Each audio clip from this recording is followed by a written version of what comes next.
നമ്മുടെ ചാനലിൽ കഴിഞ്ഞ ദിവസം ഹെയ്ബൽ അൻവർ എന്ന 13-കാരനെ ഇന്റർവ്യൂ ചെയ്തിരുന്നു.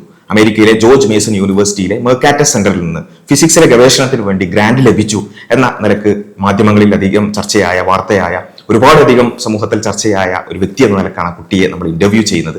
അതുമായി ബന്ധപ്പെട്ടുകൊണ്ട് കഴിഞ്ഞ ദിവസങ്ങളിലായി സോഷ്യൽ മീഡിയയിൽ നടക്കുന്ന ചില പ്രചാരണങ്ങൾ അതിന്റെ വ്യക്തത വരുത്തുക എന്നുള്ള അർത്ഥത്തിലാണ് ഈ ഒരു വീഡിയോ നമ്മൾ ചെയ്യുന്നത്. ആദ്യമായി പറയട്ടെ, പലപ്പോഴും ആക്ഷേപിച്ചുകൊണ്ട് കമന്റുകളിലും അതുപോലെ തന്നെ പോസ്റ്റുകളിലൊക്കെ വരുന്നത് പോലെ APJ അബ്ദുൽ കലാമിനെ പോലെ അല്ലെങ്കിൽ ഐസക് ന്യൂട്ടനെ പോലെ ഐൻസ്റ്റീനെ പോലെ ഉള്ള ഒരു വ്യക്തി എന്ന നിലക്ക് പ്രൊജക്ട് ചെയ്യുന്നു എന്ന നിലക്കൊന്നല്ല നമ്മൾ പറഞ്ഞിട്ടുള്ളത്. മറിച്ച് ഒരു 13-കാരൻ, നമ്മുടെ നാട്ടിലൊക്കെ ഒരു 8ാം ക്ലാസ്സുകാരൻ 9ാം ക്ലാസ്സുകാരൻ, അവൻ ഗ്രാവിറ്റി എന്താണ് അല്ലെങ്കിൽ അതിന്റെ ഇക്വേഷൻ എന്താണ് എന്ന് മനപ്പാഠം പഠിച്ചുകൊണ്ടിരിക്കുന്ന ഒരു സമയത്ത് മറ്റാരുടെയും പിൻബലമില്ലാതെ, ഈവൻ വീട്ടുകാരുടെ പോലും പൂർണ്ണമായ ഒരു സപ്പോർട്ട് ഇല്ലാതെ സ്വന്തമായി പഠിച്ച് ഒരു കുട്ടി ആ നിലക്കുള്ള ഒരു അച്ചീവ്മെന്റ് നേടുമ്പോൾ അത് സമൂഹത്തിൽ പ്രൊജക്ട് ചെയ്യപ്പെടേണ്ടതുണ്ട്, അല്ലെങ്കിൽ അത് കൂടുതൽ ആളുകളിലേക്ക്, പ്രത്യേകിച്ചും കുട്ടികളിലേക്ക് അത് എത്തിപ്പെടേണ്ടതുണ്ട് എന്ന ഉദ്ദേശത്തിലാണ് നമ്മൾ അദ്ദേഹത്തെ വിളിക്കുകയും ഇന്റർവ്യൂ ചെയ്യുകയും ചെയ്യുന്നത്. ഇതിൽ നമ്മൾ മനസ്സിലാക്കേണ്ടത് സോഷ്യൽ മീഡിയ യുഗത്തിൽ എങ്ങനെയാണ് നമ്മൾ മാതൃകകൾ സൃഷ്ടിക്കേണ്ടത് എന്നുള്ളതിന് ഒരു ഉദാഹരണമായി എടുത്തു എന്നുള്ളത് മാത്രമാണ്. കാരണം ഒരു യോഗ്യതയില്ലാത്ത എന്തെങ്കിലും ഒളിച്ചോടി കല്യാണം കഴിച്ചു അല്ലെങ്കിൽ വേറെ എന്തെങ്കിലുമൊക്കെ ചെയ്തു, സോഷ്യൽ മീഡിയയിൽ കുറച്ച് ഫോളോവേഴ്സ് ഉണ്ടാക്കി എന്നതിന്റെ പേരിൽ മാത്രം അതാണ് നിങ്ങളുടെ മാതൃക എന്ന നിലക്ക്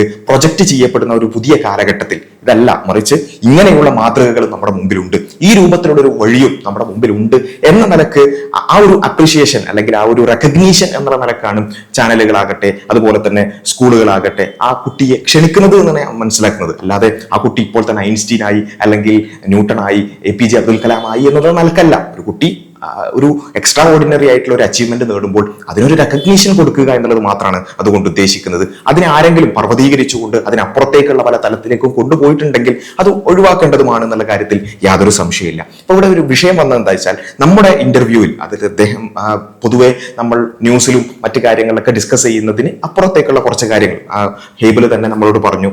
അവന്റെ വീഡിയോസ് വന്നതിന് ശേഷം, ഷോർട്സ് ഒക്കെ ഇറങ്ങിയതിനു ശേഷം അതിന്റെ താഴെ ഒരുപാട് കമന്റുകൾ വന്നിട്ടുണ്ട്, പല സംശയങ്ങൾ പറഞ്ഞിട്ടുണ്ട്. അതിനൊക്കെ ഉള്ള ഒരു റിയാക്ഷൻ എന്നുള്ള നിലക്കാക്കാം നമ്മുടെ ഇന്റർവ്യൂ എന്ന് പറഞ്ഞതിന്റെ അടിസ്ഥാനത്തിലാണ് നമ്മൾ അത്തരത്തിലൊരു ഇന്റർവ്യൂ ചെയ്യുന്നത്. സാധാരണ പറഞ്ഞതിന് അപ്പുറത്തേക്കുള്ള കുറച്ച് കാര്യങ്ങൾ, അതിൽപ്പെട്ട ചില കാര്യങ്ങളാണ്. ഒന്ന്, ആ കുട്ടി ഒരു പ്രോഗ്രാമിൽ പോയപ്പോൾ ദൈവവുമായി ബന്ധപ്പെട്ടുകൊണ്ടുള്ള ഒരു ചോദ്യം ചോദിച്ചു.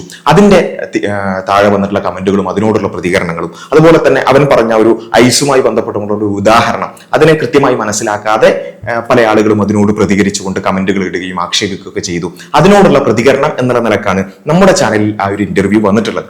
അപ്പോൾ ഇതിൽ ഞാൻ മനസ്സിലാക്കിയിടത്തോളം എന്താ വെച്ചാൽ, ഇതിൽ അവൻ ദൈവത്തെ കുറിച്ച് പറഞ്ഞു, അല്ലെങ്കിൽ ദൈവമുണ്ട് എന്ന അവന്റെ പ്രപഞ്ച പഠനത്തിന്റെ ഭാഗമായി അവനെ ബോധ്യപ്പെട്ട ഒരു കാര്യം അവൻ പറഞ്ഞു. അതിന് വന്ന കമന്റുകളോട് കുറച്ചുകൂടി കൃത്യമായി അവൻ റിയാക്ട് ചെയ്തു എന്നുള്ളതാണ് നമ്മുടെ വീഡിയോയിലൊക്കെ സംഭവിച്ചിട്ടുള്ളത്. ഇത് പല ആളുകളെയും അസ്വസ്ഥരാക്കി എന്നുള്ളതാണ് ഞാൻ മനസ്സിലാക്കുന്നത്. കാരണം എന്താ വെച്ചാൽ, ഒരു കുട്ടി അവനൊരു അച്ചീവ്മെന്റ് കിട്ടി, ആയിക്കോട്ടെ, ആ അച്ചീവ്മെന്റ് കിട്ടുന്നതിന് എന്തിനാണ് ഒരു ട്രോൾ ചെയ്യേണ്ടെന്ന, അല്ലെങ്കിൽ സാമൂഹ്യ മാധ്യമത്തിൽ എന്തെങ്കിലും കിട്ടാൻ കടിച്ചു കീറാൻ കാത്തു നിൽക്കുന്ന ആളുകളുടെ മുമ്പിലേക്ക് ഒരു 13-കാരനെ വലിച്ചെറിഞ്ഞു കൊടുക്കേണ്ടെന്ന ആവശ്യമുണ്ട് എന്ന് ഞാൻ മനസ്സിലാക്കുന്നില്ല. അതിന്റെ കാരണം, സാധാരണ രീതിയിൽ ഒരു സയൻസ് എന്നുള്ള പേരിൽ പലപ്പോഴും നമ്മൾ കാണുന്നത് സയൻസ് പ്രചാരണം എന്ന പേരിൽ സയൻസിനെ ഉപയോഗിച്ചുകൊണ്ട്, സയൻസ് ഒരിക്കലും ദൈവമുണ്ട് എന്നോ ഇല്ല എന്നോ പറയില്ല, സയൻസ് പഠിക്കുന്ന ആളുകൾക്ക് അവരുടേതായ കാഴ്ചപ്പാടുകൾ ഉണ്ടാകുമെന്ന് മാത്രം. അപ്പോൾ ആ സയൻസിനെ ഉപയോഗിച്ചുകൊണ്ട് നിരീശ്വരവാദം പ്രചരിപ്പിക്കുന്ന ഒരവസ്ഥ നമുക്ക് വളരെ വ്യാപകമായിട്ട് കാണാൻ സാധിക്കും.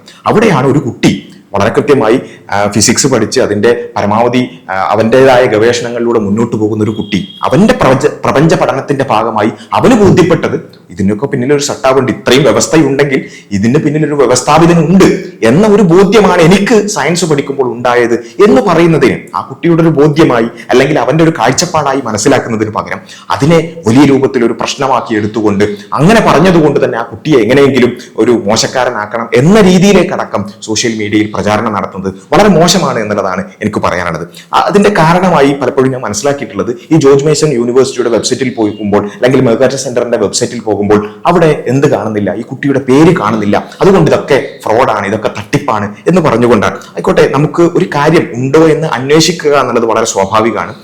അന്വേഷിച്ച് നമുക്ക് ലഭിക്കുന്നുണ്ടെങ്കിൽ, അത് ലഭിക്കുന്നില്ലെങ്കിൽ അത് കൂടുതൽ അന്വേഷിക്കുക എന്നുള്ളതാണ് അതിനുള്ള പരിഹാരം. ഞാൻ നോക്കിയെടുത്ത് കണ്ടില്ല, അതുകൊണ്ട് അതില്ല എന്ന ഒരു കാഴ്ചപ്പാട് ശരിയല്ല. പ്രത്യേകിച്ച് നിരീശ്വരവാദികളോട് നമ്മൾ സ്ഥിരമായി പറയുന്ന ഒരു കാര്യമാണത്. ഞാൻ നോക്കിയെടുത്ത് കണ്ടില്ല, ഞാൻ നോക്കിയ സ്ഥലത്ത് അത് തെളിയിക്കാൻ പറ്റില്ല, അതുകൊണ്ട് അങ്ങനെ ഒരു സംഭവമേ ഇല്ല എന്ന് നിങ്ങൾ പറയരുത് എന്നുള്ളത് പൊതുവേ നമ്മുടെ നിരീശ്വരവാദികളോട് പറയുന്ന ഒരു കാര്യമാണ്. അപ്പൊ അതുകൊണ്ട് നിങ്ങൾ ചെയ്യേണ്ട ഒരു കാര്യം എന്താ വെച്ചാൽ, നിങ്ങൾ അങ്ങനെ അന്വേഷിച്ചു കിട്ടിയില്ല എങ്കിൽ ആ കുട്ടിയുടെ പാരന്റ്സിനോടോ അല്ലെങ്കിൽ മാധ്യമങ്ങളോടോ അല്ലെങ്കിൽ അത് റിപ്പോർട്ട് ചെയ്ത ആളുകളോടൊക്കെ ഒന്ന് അന്വേഷിച്ചു നോക്കുക, ഇത് ഉള്ളത് തന്നെയാണോ, ജെന്യുവിൻ ആണോ എന്ന് അന്വേഷിക്കുക എന്നുള്ളതിനപ്പുറത്ത് എനിക്ക് കിട്ടിയില്ല എന്നുള്ളത് കൊണ്ട് ആ കുട്ടിയെ കുറിച്ച് ലേഖനങ്ങൾ എഴുതുക, വീഡിയോ ഇറക്കുക, ഷോർട്സ് ഇറക്കുക, ട്രോൾ ഇറക്കുക, എന്നിട്ട് ഈ സോഷ്യൽ മീഡിയയിൽ കടിച്ചു കയറാൻ കാത്തു നിൽക്കുന്ന ഇത്തരത്തിലുള്ള ആളുകളുടെ മുമ്പിലേക്ക് ആ കുട്ടിയെ വലിച്ചെറിഞ്ഞു കൊടുക്കുക എന്നുള്ളത് വളരെ മോശം കാര്യമാണ് എന്നുള്ള ഒരു കാര്യമാണ് എനിക്ക് പറയാനുള്ളത്. ഓക്കെ, നമുക്ക് ഇതിന് എന്തെങ്കിലും തെളിവുണ്ടോ എന്നുള്ളത് പരിശോധിക്കാം. ഇവിടെ ജോർജ് മേസൺ യൂണിവേഴ്സിറ്റിയുടെ മെർക്കാറ്റസ് സെന്റർ, അതിന്റെ ചെയർമാൻ എന്ന് പറയുന്നത് ടൈലർ കോവൻ എന്ന് പറയുന്ന ഒരു വ്യക്തിയാണ്. അദ്ദേഹം ജോർജ് മേസൺ യൂണിവേഴ്സിറ്റിയിലെ ഒരു പ്രൊഫസറാണ്. അതുപോലെ തന്നെ ജോർജ് മേസൺ യൂണിവേഴ്സിറ്റിയിലെ മെർക്കാറ്റസ് സെന്ററിന്റെ ചെയർമാൻ കൂടിയാണ്. ആ ടൈലർ കോവന്റെ അദ്ദേഹത്തിന്റെ വെബ്സൈറ്റ് ആയിട്ടുള്ള മാർജിനൽ റെവല്യൂഷൻ വളരെ ഫേമസ് ആയിട്ടുള്ള ഒരു വെബ്സൈറ്റ് ആണ്. ഈ ടൈലർ കോവൻ എന്ന് പറയുന്നത് വളരെയധികം ഫേമസ് ആയിട്ടുള്ള ഒരു വ്യക്തിയാണ്. അദ്ദേഹം ഈവൻ സാം ആൾട്ട്മാനുമായിട്ടും പല ആളുകളുമായിട്ടുള്ള കോൺവെർസേഷൻസും അതുപോലെ തന്നെ ടോക്സും അങ്ങനെയുള്ള കാര്യങ്ങളൊക്കെ നമുക്ക് ഇന്റർനെറ്റിൽ അവൈലബിൾ ആണ്. ഈ ടൈലർ കോവന്റെ മാർജിനൽ റെവല്യൂഷൻ എന്ന് പറയുന്നത് വളരെ ഫേമസ് ആയിട്ടുള്ള വെബ്സൈറ്റ്. അതിൽ അവർ എന്ത് ചെയ്യാറുണ്ട്, ഇത്തരത്തിലുള്ള ഈ എമർജന്റ് വെഞ്ചേഴ്സ് ആ നിലക്കാണ് ഈ ഗ്രാന്റ് കിട്ടിയിട്ടുള്ളത് എന്നുള്ളതാണ് പറഞ്ഞിട്ടുള്ളത്. അപ്പൊ emergent ventures India 30th cohort എന്ന് പറഞ്ഞുകൊണ്ട് ഈ പ്രാവശ്യം ഇന്ത്യയിൽ നിന്നും ഈ ഗ്രാന്റ് ലഭിച്ച കുട്ടികളുടെ അല്ലെങ്കിൽ അത്തരത്തിലുള്ള ആളുകളുടെ ലിസ്റ്റ് അവരുടെ വെബ്സൈറ്റിൽ തന്നെ പ്രസിദ്ധീകരിച്ചിട്ടുണ്ട്. ആ വെബ്സൈറ്റിൽ പ്രസിദ്ധീകരിച്ച ലിസ്റ്റിൽ നമുക്ക് പരിശോധിച്ച് നോക്കിയാൽ നമുക്ക് അവിടെ കാണാൻ സാധിക്കും ഹെയ്ബലിന്റെ പേര് അവിടെ ഉണ്ട്. അതായത് ഹെയ്ബൽ Anwar 13 Brill Scholar in Kerala for furthering his physics Olympiad preparation and working on advancing his physics knowledge and research. ഇത് വളരെ കൃത്യമായിക്കൊണ്ട് ഇതിന്റെ മെർക്കാറ്റസ് സെന്ററിന്റെ ചെയർമാന്റെ വെബ്സൈറ്റ് ആയിട്ടുള്ള മാർജിനൽ റെവല്യൂഷനിലൂടെ ഇന്ത്യയിൽ ഇപ്രാവശ്യം ലഭിച്ചവരുടെ ലിസ്റ്റിൽ ആ കുട്ടിയുടെ പേരുണ്ട്. ഇതാണ് അതിൽ പറഞ്ഞിട്ടുള്ളത്. മാത്രമല്ല ഇതിൽ ഈവൻ നമ്മൾ ഇന്റർവ്യൂ ചെയ്യുമ്പോൾ ഞാൻ ആദ്യം പറഞ്ഞു പോയിരുന്നു, ഒരു പേപ്പർ പബ്ലിഷ് ചെയ്ത ഒരു വ്യക്തിയാണ്. ആ ഇന്റർവ്യൂവിൽ തന്നെ ഹെയ്ബിൾ തന്നെ അത് തിരുത്തുന്നുണ്ട്. പേപ്പർ പബ്ലിഷ് ആയിട്ടില്ല, ഞാൻ ആ പേപ്പർ സബ്മിറ്റ് ചെയ്തു, അതിന്റെ ഭാഗമായിട്ട് അവരെനിക്ക് ഗ്രാന്റ് തരികയാണ്, എമർജന്റ് വെഞ്ചേഴ്സിന്റെ ഭാഗമായി ഗ്രാന്റ് തരികയാണ് ചെയ്തത് എന്ന് ഹെയ്ബിൾ ഇങ്ങോട്ട് തിരുത്തുന്നുണ്ട് ആ ഇന്റർവ്യൂവിൽ തന്നെ. അപ്പം പൊതുവിൽ നമ്മുടെ ന്യൂസിലൊക്കെ കാണുമ്പോൾ പൊതുവിൽ ഒരു ജനറൽ ടേം ആയിട്ട് പേപ്പർ പബ്ലിഷ് ചെയ്തു എന്ന് പറഞ്ഞതാണ്. പേപ്പർ പബ്ലിഷ് ചെയ്യാൻ എത്ര മാസം എടുക്കും, അത് പുറത്തേക്ക് വരാൻ എത്ര മാസം എടുക്കും, അതിന്റെ കാര്യങ്ങളൊക്കെ നമ്മുടെ ഇന്റർവ്യൂവിൽ തന്നെ ആ കുട്ടി പറയുന്നുണ്ട്. ഇതൊക്കെ ഉണ്ടായിരിക്കെ വളരെ കൃത്യമായി അതിന്റെ ചെയർമാന്റെ വെബ്സൈറ്റിൽ തന്നെ അത് കൃത്യമായി ആ ഒരു ലിസ്റ്റിൽ ആ കുട്ടിയുടെ പേരുണ്ട്. അപ്പോൾ സംഭവിച്ചെന്താ വെച്ചാൽ ഇവർ ജസ്റ്റ് ഒരു ഗൂഗിൾ ചെയ്തു അല്ലെങ്കിൽ ഗൂഗിൾ ചെയ്ത് നോക്കി, അപ്പൊ പെട്ടെന്ന് നോക്കിയ സ്ഥലങ്ങളിലൊന്നും കാണുന്നില്ല. 2021 ശേഷമുള്ള ലിസ്റ്റ് അവരുടെ മെർക്കാറ്റസ് സെന്ററിന്റെ വെബ്സൈറ്റിൽ അപ്ഡേറ്റഡ് അല്ല. അപ്പൊ അപ്ഡേറ്റഡ് അല്ല എന്നുള്ളത് കൊണ്ട് അതിനുശേഷം ഗ്രാന്റ് കൊടുത്തിട്ടില്ല എന്ന് വരില്ലല്ലോ. അതിനുശേഷമുള്ള ലിസ്റ്റ് അവിടെ അപ്ഡേറ്റഡ് അല്ല, എന്നാൽ ഇതിന്റെ ചെയർമാന്റെ വെബ്സൈറ്റിൽ അത് കൃത്യമായി അപ്ഡേറ്റ് ചെയ്തിട്ടുണ്ട്. ഇതിന്റെ ഒരു പ്രശ്നം എന്താ ചോദിച്ചാൽ, ഒരു 13കാരൻ അവന്റേതായ രൂപത്തിൽ സ്വന്തമായ മറ്റ് ആരുടെയും സപ്പോർട്ട് ഇല്ലാതെ സ്വന്തമായി ഗവേഷണം ചെയ്ത് പരമാവധി പഠിക്കാനൊക്കെ ശ്രമിക്കുമ്പോൾ അതിനൊന്ന് പ്രോത്സാഹിപ്പിക്കുക അല്ലെങ്കിൽ റെക്കഗ്നൈസ് ചെയ്യുക. പോട്ടെ, ആ റെക്കഗ്നൈസ് ചെയ്യുന്നില്ല എന്നുണ്ടെങ്കിൽ സോഷ്യൽ മീഡിയയിൽ മറ്റുള്ളവർക്ക് വേണ്ടി കൊത്തിവലിക്കാൻ വേണ്ടി ഇട്ടുകൊടുക്കാതിരിക്കുക എന്നുള്ള ഒരു മാന്യത നമ്മളെല്ലാവരും ചെയ്യേണ്ടതായിരുന്നു. പല ആളുകളും അത് ചെയ്തില്ല എന്നുള്ളതിൽ വളരെയധികം സങ്കടമുണ്ട്. മാത്രമല്ല, അവൻ പറയുന്ന ഫിസിക്സിൽ എന്തെങ്കിലും പ്രശ്നം ഉണ്ടെങ്കിൽ അല്ലെങ്കിൽ അവൻ പറയുന്ന കാര്യങ്ങളിൽ എന്തെങ്കിലും പ്രശ്നം ഉണ്ടെങ്കിൽ അത് ചൂണ്ടിക്കാണിക്കാവുന്നതേ ഉള്ളൂ. ഒരു 13കാരൻ ഫിസിക്സ് പറയുമ്പോൾ അവൻ്റെതായ സ്വന്തമായ രൂപത്തിൽ പഠിച്ച് അത് പറയുമ്പോൾ ഒരുപക്ഷെ അബദ്ധങ്ങൾ സംഭവിച്ചേക്കാം. ആ അബദ്ധങ്ങൾ സംഭവിച്ചിട്ടുണ്ടെന്നുണ്ടെങ്കിൽ അത് ചൂണ്ടിക്കാണിക്കാം, ഒരു പ്രശ്നമില്ല. ഇന്ന കാര്യങ്ങൾ പറഞ്ഞതിൽ ചില ഫാക്ച്വൽ എറേഴ്സ് ഉണ്ട് അല്ലെങ്കിൽ ഇന്ന പ്രശ്നങ്ങൾ ഉണ്ട് എന്ന് പറയുന്നതിൽ ആർക്കും ഒരു കുഴപ്പമില്ല. അതേപോലെ തന്നെ അവൻ പറഞ്ഞ കാഴ്ചപ്പാടുകളോട് വിയോജിപ്പുകൾ ഉണ്ടെങ്കിൽ അത് പ്രകടിപ്പിക്കാം, യാതൊരു പ്രശ്നമില്ല. പക്ഷെ അതിന്റെ പേരിൽ സോഷ്യൽ മീഡിയയിൽ കടിച്ചു കീറാൻ കാത്തു നിൽക്കുന്ന ആളുകൾക്ക് വേണ്ടി അവനെ എറിഞ്ഞു കൊടുക്കുക, ഒരു ഡോഗ് വിസിൽ ചെയ്തുകൊണ്ട് അവനെ എറിഞ്ഞു കൊടുക്കുക എന്നുള്ളത് ഒരിക്കലും ശരിയായ ഒരു കാര്യമല്ല. മാത്രമല്ല, ഒരു 13കാരൻ ഫിസിക്സ് പറയുമ്പോൾ ഒരു PhD-കാരന്റെ നിലവാരത്തിൽ കുറ്റമറ്റതായിരിക്കണം, ഒരു പ്രശ്നമുള്ളതായിരിക്കരുത് എന്നൊക്കെ പറയുന്നതിൽ അർത്ഥമുണ്ടോ? അതൊക്കെ ഒരു ശരിയായ രീതിയാണോ എന്നുള്ളത് ആലോചിക്കുക.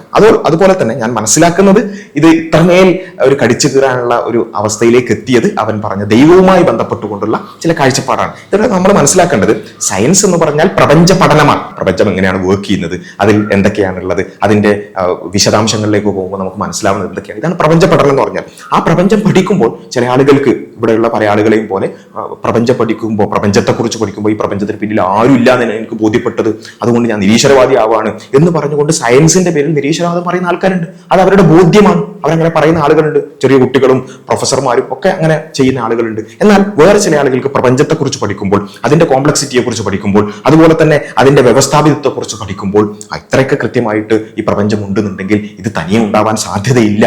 അല്ലെങ്കിൽ ഈ ഒരു ഫൈൻ ട്യൂണിങ് കാണുമ്പോൾ ഇത് എനിക്ക് റാൻഡമായി ഉണ്ടായതാണെന്ന് എനിക്ക് ബോധ്യപ്പെടുന്നില്ല എന്നും ചിന്തിക്കാം. അത് വളരെ സ്വാഭാവികമാണ്.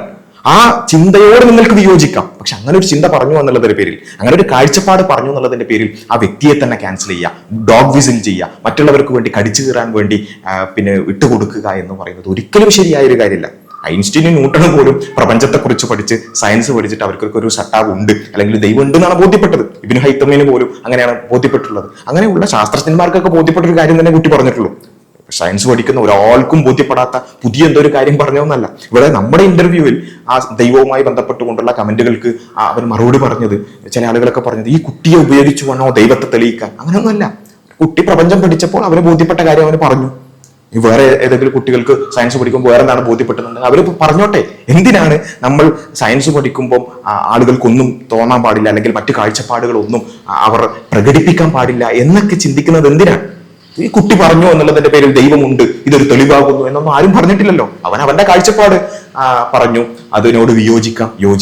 പിന്നെ ഈ ഒരു കാഴ്ചപ്പാട് പറഞ്ഞതിന്റെ പേരിൽ ദൈവവുമായി ബന്ധപ്പെട്ടുകൊണ്ട് അവനെ ബോധ്യപ്പെട്ട, പ്രപഞ്ചം പഠിക്കുമ്പോൾ അവനെ ബോധ്യപ്പെട്ട ചില കാര്യങ്ങൾ പറഞ്ഞു എന്നുള്ളതിന്റെ പേരിൽ മാത്രം ഇങ്ങനെ ആക്രമിക്കുന്ന സോഷ്യൽ മീഡിയ ആക്രമണത്തിന് വിധേയമാകുമ്പോൾ അതിൽ പറയാനുള്ളൊരു കാര്യം എന്താ വെച്ചാൽ, നാസ്തികരായ ആളുകളെ സംബന്ധിച്ചിടത്തോളം അവരുടെ സോവിയറ്റ് യൂണിയനിൽ അവർക്കൊരു അധികാരം ലഭിച്ചപ്പോൾ അതുപോലെ തന്നെ അവർക്ക് അധികാരം ലഭിച്ച പല സ്ഥലങ്ങളിലും അവർ സയൻസിനോടും അവർക്ക് ഇഷ്ടമില്ലാത്ത ശാസ്ത്ര മേഖലകളോടും കാണിച്ചിട്ടുള്ള ഒരു അസഹിഷ്ണുത ഈ ഒരു കാലഘട്ടത്തിൽ ശരിയല്ല എന്നുള്ളതാണ്. കാരണം ബിഗ് ബാങ് തങ്ങൾ ഇത്രയും കാലം വിചാരിച്ചിരുന്ന ഒരു സ്റ്റഡി സ്റ്റേറ്റ് തിയറി ആണെന്നുണ്ടെങ്കിൽ ദൈവം ആവശ്യമില്ലല്ലോ. അപ്പൊ അതുകൊണ്ട് ബിഗ് ബാങ് എന്ന് പറഞ്ഞാൽ പ്രപഞ്ചത്തിന് ഒരു തുടക്കമുണ്ട് എന്നുള്ള ഒരു നിലക്കേക്ക് വരും. അങ്ങനെ വന്നാൽ ദൈവത്തെക്കുറിച്ചൊക്കെ, ദൈവത്തിനൊക്കെ ഒരു സ്കോപ്പ് ഉണ്ടാകും എന്നൊക്കെ കണ്ടുകൊണ്ട് ബിഗ് ബാങ്ങിനെ എതിർത്തവരാണ് നിരീശ്വരവാദികൾ. അതുപോലെ തന്നെ ജെനറ്റിക്സ്, തങ്ങൾ മനസ്സിലാക്കുന്ന ചില കാഴ്ചപ്പാടുകളോട് വിയോജിക്കാൻ സാധ്യതയുണ്ടെന്നുണ്ട് ജെനറ്റിക്സ് പഠിപ്പിക്കുന്ന അല്ലെങ്കിൽ അതുമായി ഗവേഷണം ചെയ്യുന്ന ശാസ്ത്രജ്ഞന്മാരെ കൊല്ലുക, അതുപോലെ തന്നെ തടവറയിലാക്കുക, നാട് കടത്തുക, ഇങ്ങനെയൊക്കെയാണ് നാസ്തികരായ ആളുകൾ, നിരീശ്വരവാദികളായ ആളുകൾ ചരിത്രത്തിൽ ചെയ്തു വന്നിട്ടുള്ളത്. അതുപോലെ തന്നെ ഈ കാലഘട്ടത്തിൽ വേണം, അല്ലെങ്കിൽ അത്തരത്തിലുള്ളൊരു മെന്റാലിറ്റിയിൽ നമ്മൾ കാണരുത്. കാരണം എന്താ വെച്ചാൽ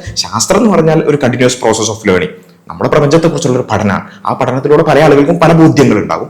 ആ ബോധ്യങ്ങളോട് നമുക്ക് യോജിക്കാം. തങ്ങളുടെ ബോധ്യങ്ങളോട് അത് യോജിക്കുന്നില്ല എന്നുള്ളതിന്റെ പേരിൽ മാത്രം പണ്ട് കൊല്ലുകയും തല്ലുകയും അതുപോലെ തന്നെ നാടുകടത്തൊക്കെ ചെയ്യുക, അത് ഇന്ന് അതേപോലെ പറ്റാത്തത് കൊണ്ട് സോഷ്യൽ മീഡിയയിൽ ലിഞ്ചിങ് ചെയ്യുക എന്നുള്ളത് അത് ഒഴിവാക്കുന്നതാണ് നല്ലത് എന്നുള്ളതാണ് നിരീശ്വരവാദികളോട് പ്രത്യേകിച്ചും പറയാനുള്ളത്. അതിനപ്പുറത്തേക്ക് ഒരു വളർന്നു വരുന്ന ഒരു പ്രതിഭയെ അവന്റെ കാഴ്ചപ്പാടുകളോട് വിയോജിപ്പുണ്ട് എന്നുള്ളതിന്റെ പേരിൽ മാത്രം ഇങ്ങനെ ഡോഗ് വിസിൽ ചെയ്ത് മറ്റുള്ളവർക്ക് കടിച്ചു കീറാൻ വിട്ടുകൊടുക്കുക എന്നുള്ളത് ശരിയായ രീതിയല്ല.